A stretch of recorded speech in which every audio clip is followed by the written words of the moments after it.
Berhubung individu yang tidak boleh divaksinasi atas faktor-faktor perubatan seperti alahan kepada vaksin, individu tersebut perlu mendapatkan pengesahan daripada pakar perubatan berdaftar yang merawat individu tersebut. Pakar perubatan akan menasihatkan pengambilan vaksin dari jenis yang lain yang bersesuaian, dan perkara ini ada dalam Clinical Guidelines KKM untuk vaksinasi COVID-19. Sebagai contoh, jika seseorang didapati menghidapi alahan kepada vaksin jenis Pfizer, vaksin jenis lain seperti Sinovac boleh diberikan. Sekiranya individu tersebut disahkan tidak boleh mengambil sebarang jenis vaksin COVID-19 atas sebab-sebab perubatan, individu tersebut perlu mematuhi SOP dengan lebih ketat secara kendiri seperti memakai pelitup muka, memastikan penjarakan fizikal, kerap mencuci tangan dan lain-lain disebabkan individu tersebut lebih berisiko untuk mendapatkan jangkitan COVID-19. Individu tersebut boleh memohon sijil digital khas atau sijil pengecualian vaksinasi di MySejahtera melalui pejabat kesihatan daerah berdekatan dengan mengemukakan borang khas slip penilaian kesesuaian menerima vaksin COVID-19 bagi pesakit dengan masalah kesihatan tertentu yang telah disahkan oleh pakar perubatan seperti berikut kepada pihak PKD berdekatan.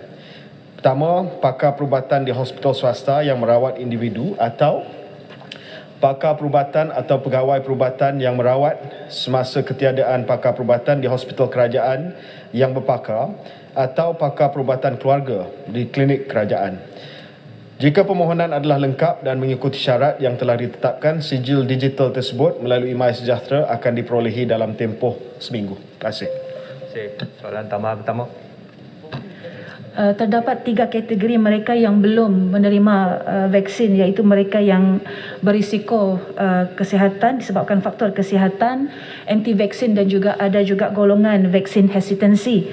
Mengikut laporan daripada International Monetary Fund, terdapat kira-kira 10 hingga 20% di UK, 50% di Jepun dan 60% di France yang ragu-ragu dan bimbang dikategorikan sebagai vaksin hesitancy.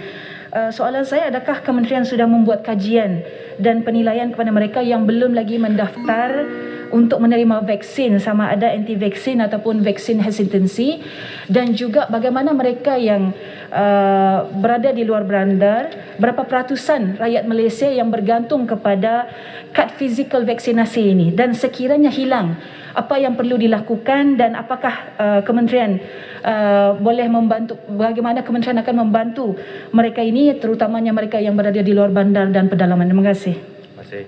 Yang Menteri. Terima kasih Yang Berhormat.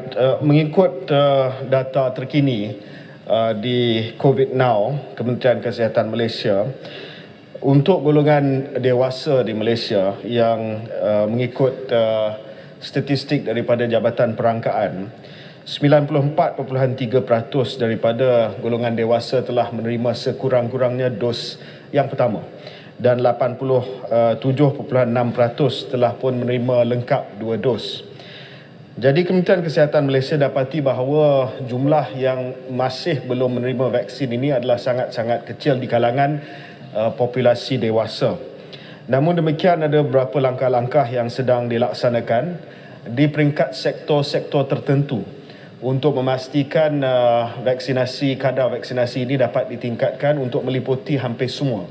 Antara contoh kenyataan oleh Ketua Pengarah Perkhidmatan Awam baru-baru ini yang mewajibkan vaksinasi secara mandatory kepada penjawat awam, dan juga selepas itu beberapa sektor-sektor lain termasuklah sektor swasta mungkin akan juga mensyaratkan vaksinasi.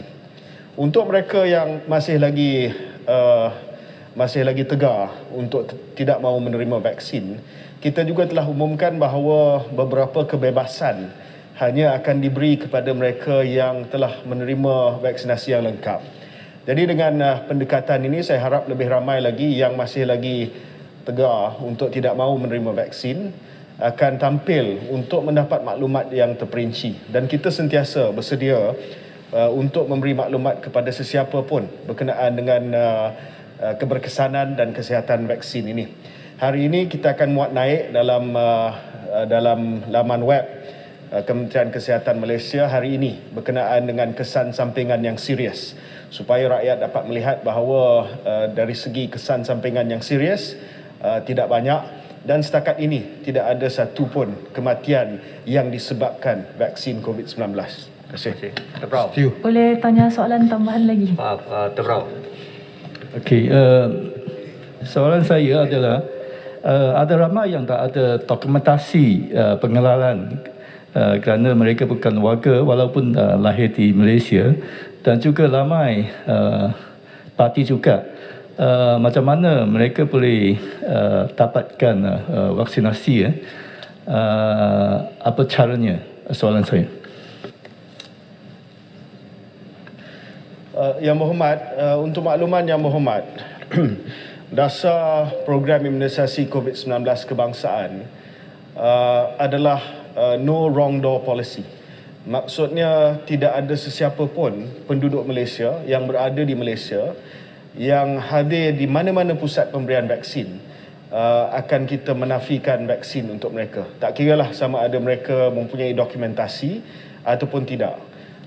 Saya sendiri telah pergi ke Sabah baru-baru ini, kawasan Sempurna, kawasan Yang Berhormat, dan melihat PPV di satu pulau yang dilaksanakan, dan saya tengok ada yang tak ada dokumen langsung, tapi kita bagi ataupun dokumen dia surat sahaja, surat yang dikeluarkan oleh kerajaan, itu saja, tetapi kita bagi vaksin. Kerana yang penting sekarang ni adalah bukan dia punya status immigration dia, tetapi yang penting adalah soal kesihatan awam.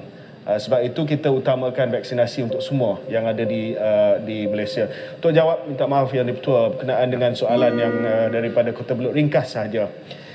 Saya ingin maklumkan bahawa kalau tidak ada peranti digital, penerima vaksin boleh menunjukkan kad vaksinasi yang mereka menerima daripada PPV sebagai bukti vaksinasi mereka. Ini untuk mereka yang tidak ada peranti digital. Terima kasih. Ya, Kota Belud. 30 saat. Kalau Yang Berhormat Menteri, kalau hilang kad fizikal ini bagaimana dan apa yang perlu dilakukan? Kalau hilang kad fizikal tersebut, saya minta supaya mereka tampil ke PKD yang terdekat untuk memaklumkan kehilangan tersebut, dan kita akan melihat prosedur untuk keluarkan kad yang baru.